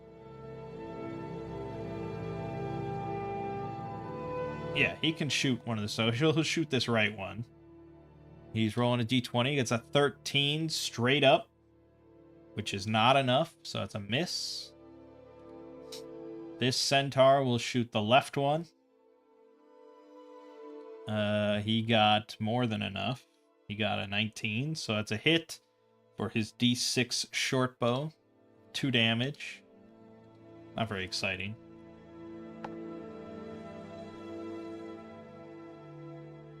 Then Brianna's gonna go. So 1, 2, 3, 4, 5, 6. She is going to use Combat Tactician as one of her 3 abilities this encounter. And so she gets to attack with her longsword with advantage. I think we already determined longsword is a D8. Put that in here. 8. Do I have anything else? I thought longsword has like bleed or something. Bleed and grip if she wanted to two-hand it. But bleed just means that she gets an advantage on damage if she rolls a 19 naturally.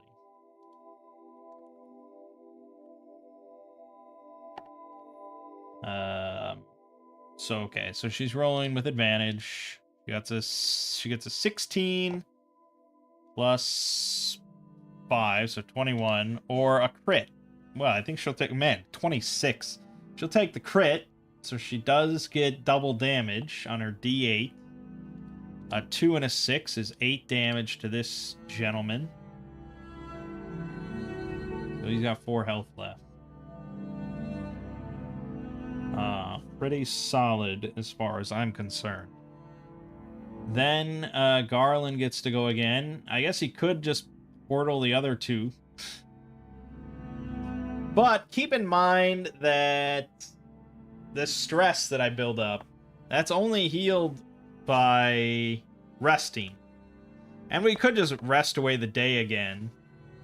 But Brianna might be a little frustrated with that. So we'll just pull out our short bow. And I'll try and shoot this centaur with 4 health left. So I get a d6 added. Did I just roll another 20? Yeah, I just rolled another crit. Okay. So double damage on a d6, 5 damage, dead. Yeah, dead. Delete. Deleted. Okay. Then all the other centaurs get to go. I mean, what is pass? Like 6 seconds, maybe? Do we think that it takes... Durden's disappeared, so I don't know. Do we think that it takes 6 seconds for a horse to fall 120 feet? 20 feet a second? Is that fast? I have no idea.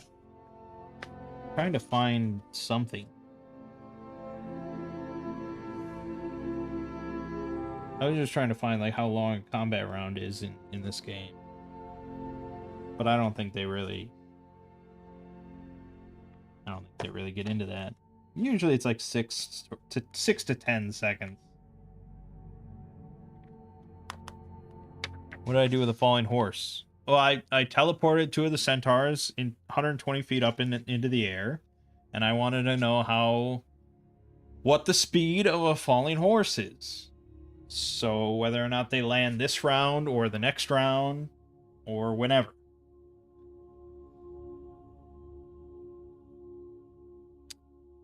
Average horse weight is 10,000 pounds. But is weight a factor? I thought there was like a constant.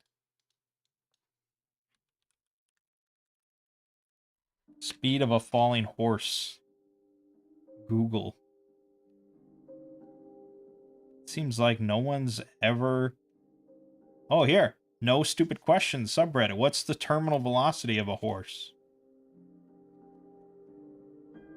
I feel like you'd have to drop a horse out of a plane to figure this out. There is no answer for that.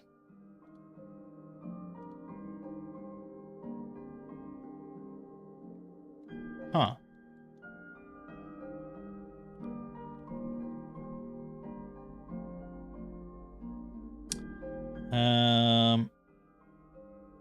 For a human skydiver, terminal velocity is 53 meters per second. But that's for a human. I assume a centaur is a bit more... Probably has more air resistance. This is my favorite part of playing RPGs. This is my absolute favorite part. Just the absolute absurdity of it. And then you play like, a cyberpunk game. And then that's when you get put on like government lists for the type of things you're searching You know, because then you start talking about like pipe bombs and, you know, C4 and det cord. Det cord was very popular. Plenty of stuff. Chemical warfare. Fantastic. Anyways, we'll just have them hit the next round. I think it's that's the easiest one. This guy then is probably going to make a morale roll because two of his companions, he probably doesn't even realize are falling. They just like vanished. One of them just got headshot by the same guy that made the other two vanish. So, you know, Garland is a monster. This is he's the prophesized one. He's the chosen one. He's really looking like Darth Vader now. So he's going to do a morale roll, which is D20 plus his skill roll, which is a D6. And if he rolls higher than 10,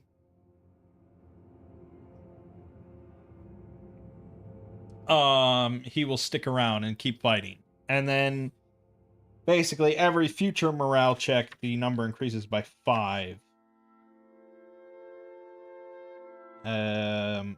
So right now, I guess, actually, probably we should set it at 15.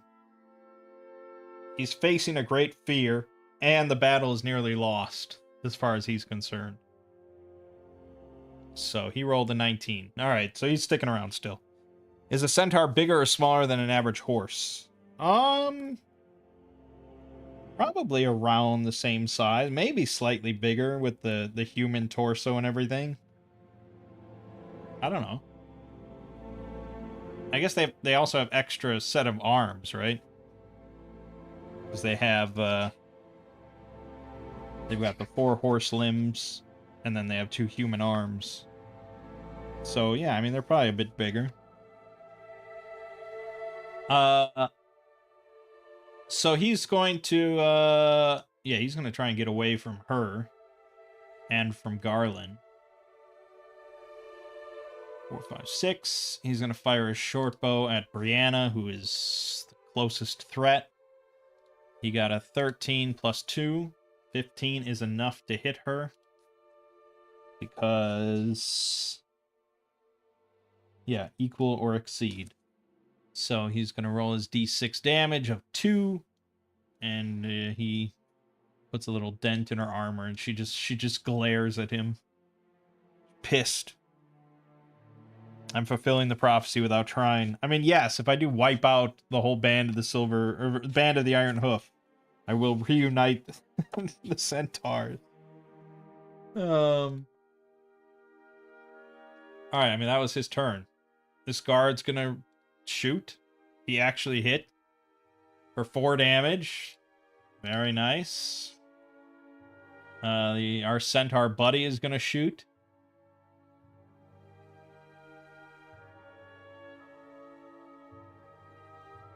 Full-size horse with a human torso then. That's how I understood it.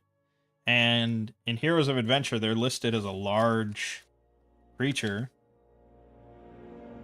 So, yes. I assume a horse is also a large creature.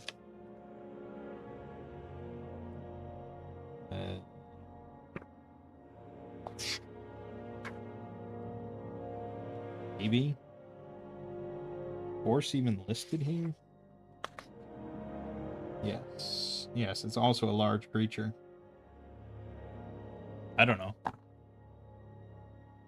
I guess, you know, depends on the DM and how they want to interpret it.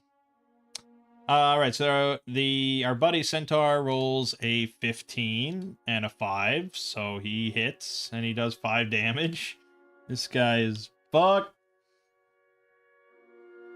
Brianna then, 1, 2, 3, 4, 5, 6. 1, 2, 3, 4. She can't make an attack, but if he tries to run, she'll do it. And Garland will take a pot shot with his bow. He definitely misses. And then this guy is going to make another morale roll at this point. So this is now a DC of 20 to see if he sticks around still. Yeah, he definitely is not ready to die for this. So he's going to try and flee, and Brianna gets one last shot at him. She rolls an 18. That is a hit. And a d8 is 6 damage, so he is dead as well. Okay, and at that point, the other centaurs land. And now I believe we've decided previously that we're going with the classic D&D rule of 1d6 damage for every 10 feet that you roll, that you land. Right? This is what we went with before. So we're sticking to it. Which means these centaurs are taking 12d6 damage each.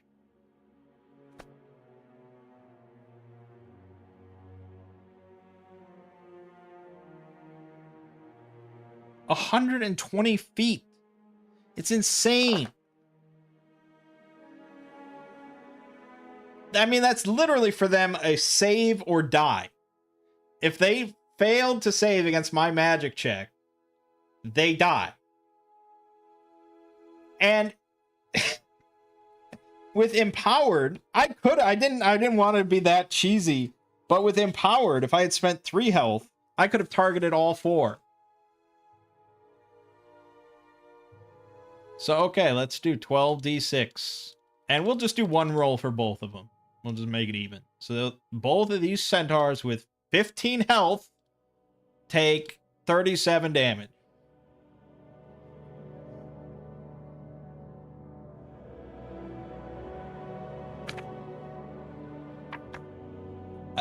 I mean, right?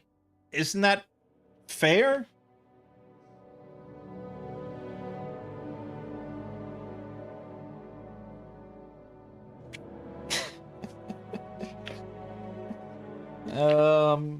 It's insane.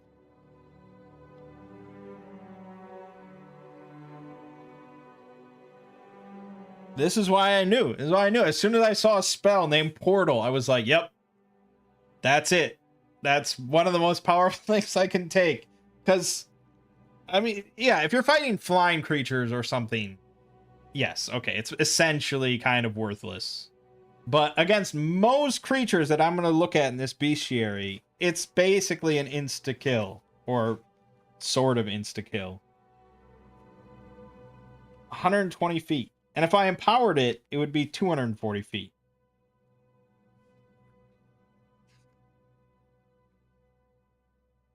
Actually, hold on. Is it... Hold on. Where am I? No, I was actually wrong. I was wrong. So the spell actually defaults to far, which is 240 feet. Because I was looking, when you charge it, it can increase a range max to 120. Oh, okay, then maybe I'm wrong. But that doesn't make any sense. I think the rule of the spell overrules the general rule. Because if you don't empower this or charge it or anything, the base spell for Portal is far range. So I think no matter how you cast it, you can go out to 240 feet. Which is 24d6 damage. How precise can you get? Can you just portal someone's head off? Oh, like Doctor Strange. No, I don't think it's not that precise. Based on just the simple ruling of target can be teleported to a visible location within range. And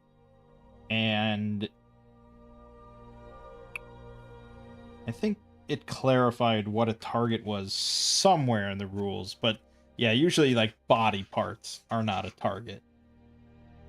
A creature in its entirety is a target. Or an object that is not being held is usually a target. So no, it can't be that. But it doesn't even need to be that precise. I can teleport anything 240 feet into the air. Now, if you are in a cave or a tomb or something like that, it is way less useful. Like, this is definitely an open air kind of spell. So that does limit it somewhat. But still, pretty good. Okay, so these... Oh God, can you imagine just how gruesome that is? Two centaurs just slamming into the ground, terminal velocity. Not only are you getting, like, horse limbs and viscera, you also get human limbs and viscera and, like, a face and, oh, just demolished. Incredible.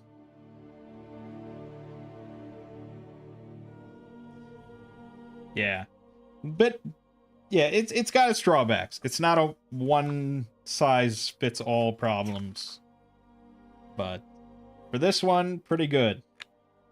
I kind of wish we had left a survivor. Like, if I had been there instead of Brianna, I would have let him run away.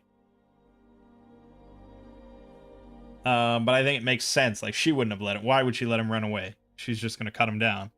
But for Garland, like, A, he doesn't really want to create problems where, you know, he'd rather they live. You know, despite how it looks. And that one would have gone back to the chieftain and told horror stories about what Garland did and, like, the power of magic.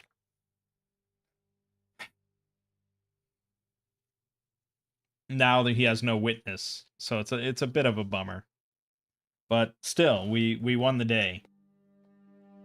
So that was good. Centaurs do not carry any treasure. We can harvest their bodies for their hearts, which have the sprint and power attack, like, alchemical feature. If we wanted to make a potion that gave us power attack, which is actually pretty good. Attack and damage roll made at advantage.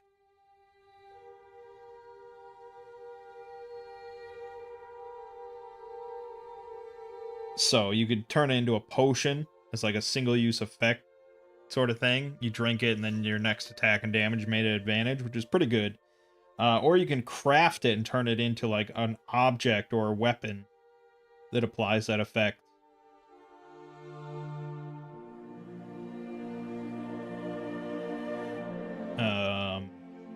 Obviously, permanent power attack is quite good. So that would be kind of up to the DM to determine if they take a bunch of centaur hearts, you know, what exactly they could accomplish with that. I may have just set off a war from my brutality. I know. I was just so excited to finally use Portal in combat.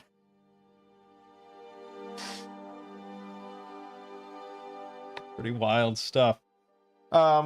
I'm probably not going to harvest their hearts. That seems a little much for, like, sapient creatures. Maybe if it was some sort of just monstrous thing. But yeah, I don't know who does the cleanup for this now. I mean, this is right in front of the gates. You got just mangled, exploded centaur corpses. I don't know. Not my problem. Now, we're not using XP.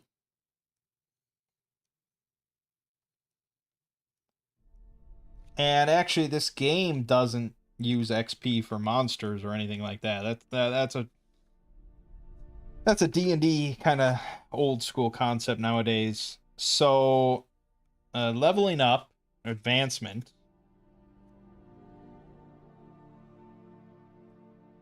It's based on... So, completing a side quest, completing an adventure quest, campaign quest, explore point of interest, explore an adventure site, successful encounter per group/level. Okay, so you do get XP for successful encounters, and that can be talking your way out of it, you know, conniving your way around it, you know, solving it in some way, or it could be slaughtering them wholesale. I doubt my centaur companion would appreciate my... Yeah, that... I mean, he's not my companion. I just got him a job here at the town. But yeah, it's a bad look all around. So, technically per group / level, I guess that would be like 3 XP. I don't know. I'm not tracking XP. We're not doing that. I always do milestone. It's just easier that way. But I'm going to go ahead and say I have finally earned level 3. So now I'm on par with Brianna. So we can only multi-class once in our entire character's life. So now for the rest of the game, we are a warlock. And we get 2 more health. So we're up to 17 max. We don't get defense. That's only on even levels. We get to improve an attribute and then learn or improve 2 different skills. So attributes...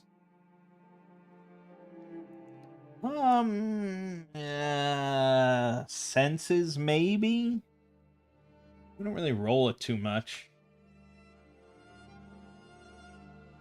I could take command and guide. We tend to just do a lot of talking, actually. It's mostly what we've done. I know I said we're going to do more combat nowadays, and we probably are. But I still feel like there's going to be talking involved. So I'm going to bump up command to D6. Learn or improve 2 different skills. I feel like it would be dumb to not improve magic at every opportunity. And then probably Guile as well, just to keep it in tune with command. Kind of a focused character. Then we get... Oh god. Battery on my headphones is low.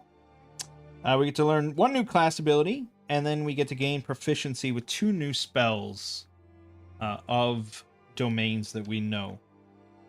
So, Warlock. Obviously, we're going to take another school of magic, because that's the fun stuff. Stuff that's not magic domains, counterattack, that's only in melee combat. Fast attack, melee combat, parry, meh. I guess parry is kind of useful. Anytime we would take damage, we could just say no. And that would be our only encounter ability, so we could use that 3 times an encounter to just say no. But, yeah. And then Sorcery Surge is an encounter ability. Cast a spell at advantage, but if you roll 1 through 3, wild magic occurs. The odds of that, though, on 2 dice... Although, it's worded a little sparsely. If either of the dice show a 1 through 3, does wild magic occur, or only the higher result? Because that means that wild magic would be pretty rare. But if it's either dice...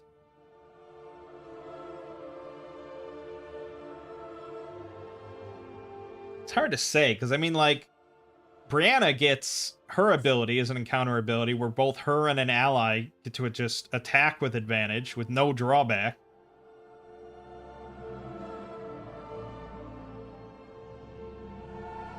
Wild magic, 1 through 3 on either dice I roll would be like 30% chance. I'm not good with probabilities. It's a 15% chance times 2. 30% chance of wild magic? That's not great.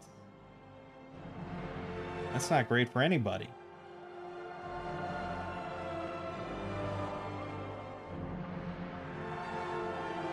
Not that I know where the wild magic table is.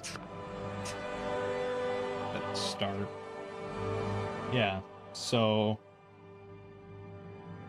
I mean, the wild magic table is not good. You don't want this.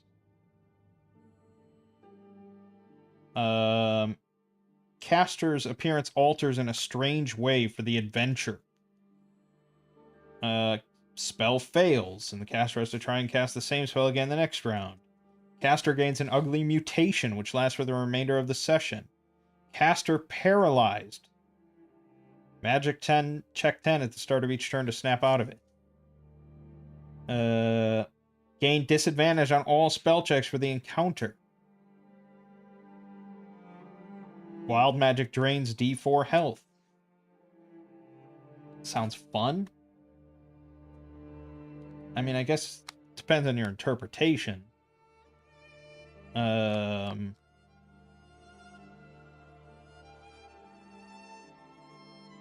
It seems generally negative. Unless you roll a 20, then it's... Or a 19, I guess that's pretty positive.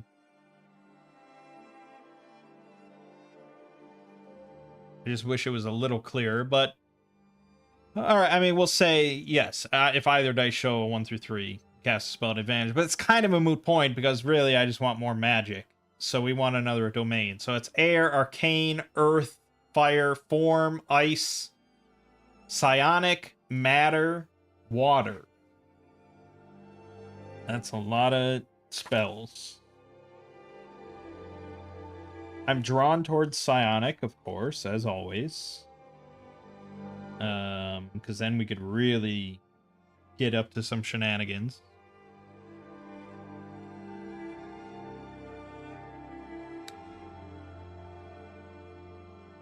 They're all useful. I mean, water... I don't tend to pick water magic, but it has useful stuff. Being able to control water, create water, healing waters lets you heal damage. You can walk on water, although it's not... Yeah. Create a wave of water. Form magic, we could become elastic. We could grow, so we can enlarge a person, animal, plant, or object one size up. There's that. Harden, +4 defense for an encounter.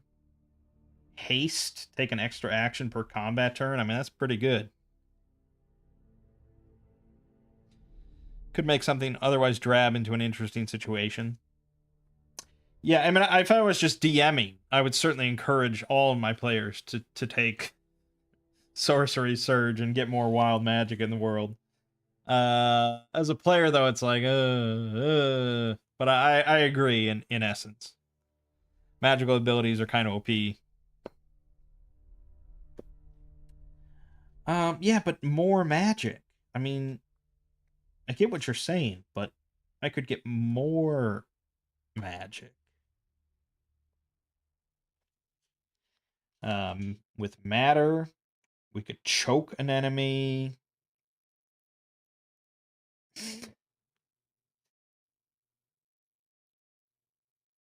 We could meld 2 objects into one. I don't know how you adjudicate that. You can shatter an inanimate object. Telekinesis.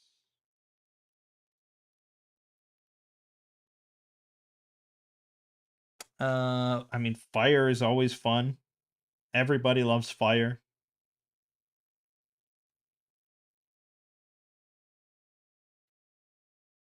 And it's certainly kind of impressive to just create a circle of fire around you.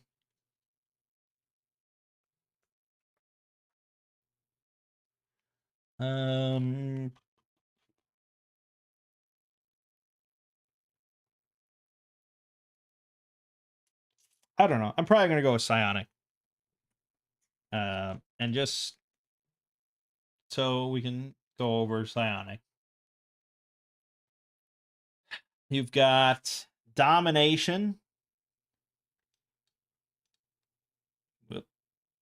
Control the thoughts and actions of a target, avoiding self-harming actions. And it lets them try and resist as a free action each turn, which is pretty rough. But keep in mind, most people that I'm going to talk with are going to have like no skill dice. They're going to be like a base creature. So they're just going to be rolling d20 straight up for everything. If I roll, and I have a d8 bonus for my magic now. So if I roll like a 21, they pretty much have a 5% chance, if they crit, of breaking free of this domination for the whole encounter.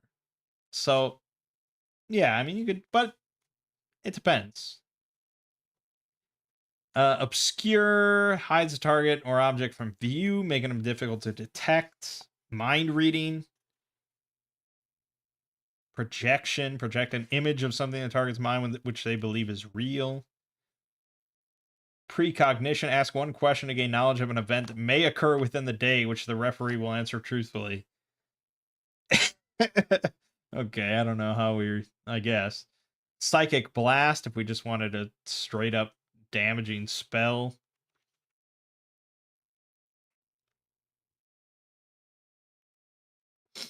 And my nephew is the only person in my family group who went with magic, and he picked arcane, and he picked like the missile spell. And the first combat he did, he tried it, and then he like switched immediately. I let him switch because he was really upset about it, because he was like, I have to spend health to use it. It does d6 damage. Like, why would I want this? And I tried to explain, like, okay, I mean, it's missile, or it's magic versus agility is the check to see if it hits. Psychic Blast is magic versus will. The average creature at this stage that I'm going to fight, like a level 3 creature, it has a d6. So it's basically a d20 plus d8 versus their d20 plus d6. Or I could shoot my bow, and they're always going to have like a target. They're always going to have a target number of 15. Whereas they could roll their dice and end up with a check number of like 7. So it kind of depends. Like sometimes, yeah, a bow might just be better. But other times, it could allow you to hit something that normally you would really struggle to hit. Now, I think it's a little bit of an issue with Heroes of Adventure, the way it's built, in that, like, if you play D&D, some creatures are going to be more dexterous, or more intelligent, or they have a higher will than other creatures.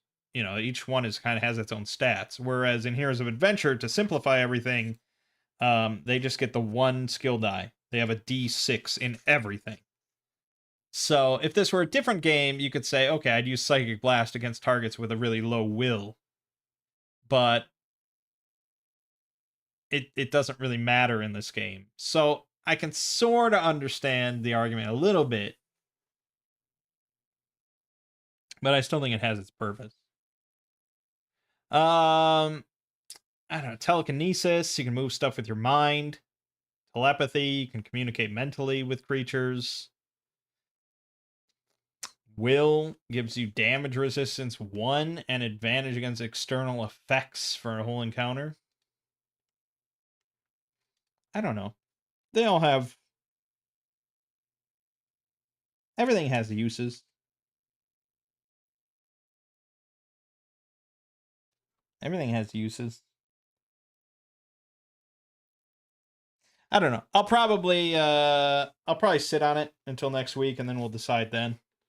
Telekinesis and portal sounds fun. Yeah, I mean, telekinesis is always very good. Very potent spell, usually. I mean, I kind of wanted maybe something that'll help me in combat in, like, a tomb or an underground location. But I guess if I grab Psychic Blasts, it's not horrible. And keep in mind, it's a D6, yes, but you can charge it or empower it. So if I empower it by spending 3 health, that D6 turns into a D20 against 4 different targets. So, that is an important thing to keep in mind. So yeah, maybe Psionic with Psychic Blast and Telekinesis could be pretty good. But yeah, my headphone batteries are about to die, so we're gonna leave it off here. Um, Overall, not at all how this session was gonna go in my mind. I thought I was just gonna head into a Melamar and start working on that quest with Fred. But I like how this is going. I'm looking forward to next time to checking out a tomb with Brianna, and then dealing with the fallout of slaughtering these centaurs. And who knows, Brianna might be sort of a continual companion, assuming she doesn't die. But that's why we went with a hero, because she's really, I mean, she's durable. 17 health with 15 defense is quite good. As we saw, she kind of just charged into the centaurs there. Good stuff. And yeah, overall, I mean, I started using a grid with my family. It worked pretty well. I think grid is kind of nice for just, it kind of lowers the stress level on me for running combat. Like I can just kind of play it like a board game, and it just is kind of nice. But all right, thank you all for tuning in. Thanks, Durden, for sticking around the whole time and chatting. The suggestions and everything really help. My name is Mang. This has been Solo Roll Manging, and I'll see you fine folks next week.